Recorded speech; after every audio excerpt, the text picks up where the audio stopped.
There are 400 billion stars in our galaxy alone. Conservative estimates say 20 billion of them have Earth-like planets. Statistically, the universe should be alive. So, where is everyone? If the math says life is inevitable, but the sky is silent, that isn't just a paradox, it is a crime scene. We spent 60 years listening to the static and hoping for a hello. We assumed the silence meant we just hadn't listened hard enough. But there is a darker possibility. The silence isn't a lack of data. The silence, it is the data. It suggests that there is a barrier, a mathematical probability that functions just like a trapdoor, deleting civilizations just as they learn to communicate. It is called the Great Filter. And today, we are going to find out if we already passed it, or if it is still ahead of us. In 1961, an astronomer named Frank Drake wrote down an equation. It wasn't complex physics. It was a simple glossary list of probabilities needed to create a civilization. How many stars are born? How many have planets? How many planets developed life? And crucial to us, how long does that life survive? When Drake plugged into the numbers, the galaxy looked crowded. Even with pessimistic variables, the Milky Way should be hosting anywhere from 1,000 to 100 million active civilizations. But here is the problem.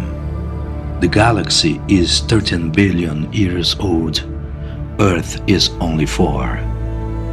If just one other civilization had a head start, they would have had millions of years to spread.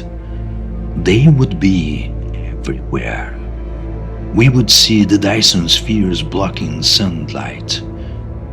We would hear their communications leaking into the void. But we see nothing. No structures, no signals, no noise. Just the background radiation of the Big Bang. This is the Fermi Paradox. The math says they must be here. The evidence says they are not, which means the math is wrong about exactly one thing. There is a variable in the Drake equation labeled L. The length of time a civilization releases detectable signals into space. We assume L is millions of years.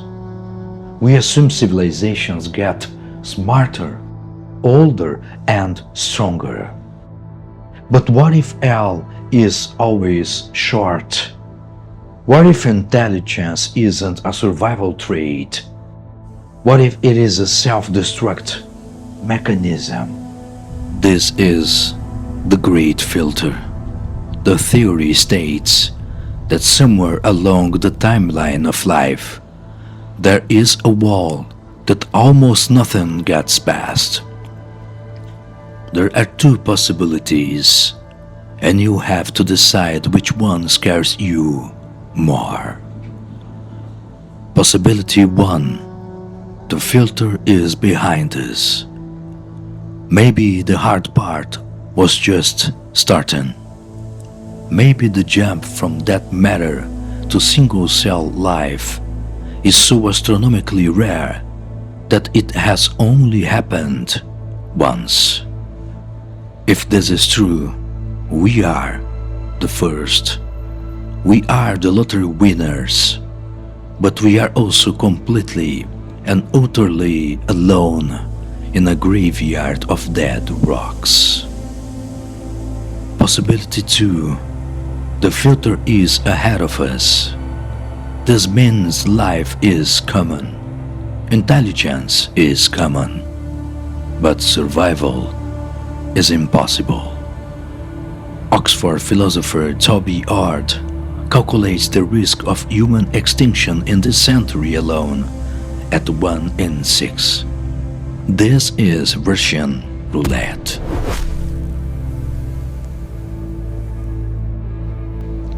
Unaligned artificial intelligence.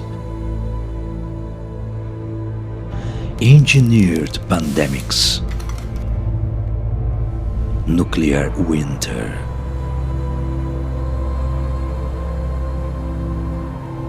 The theory suggests that as soon as a species gets powerful enough to leave its planet, it also gets powerful enough to destroy it.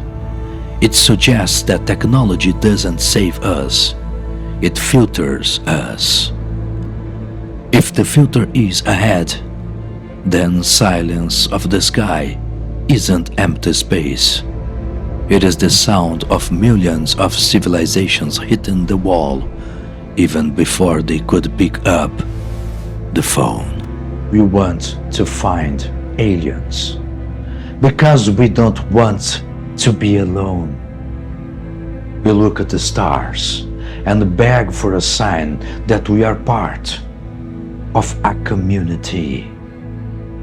But if we found a ruin on Mars tomorrow, if we found a bacteria fossil in Europe, it would be the worst news in the human history, because it would mean that life is easy. It would mean that the start isn't the hard part. And if the start is easy, the end must be inevitable. So when you look up at the night sky and see nothing but silence, don't be afraid. Be grateful, because in a universe of dead ends, silence is the only sound that means we still have a chance.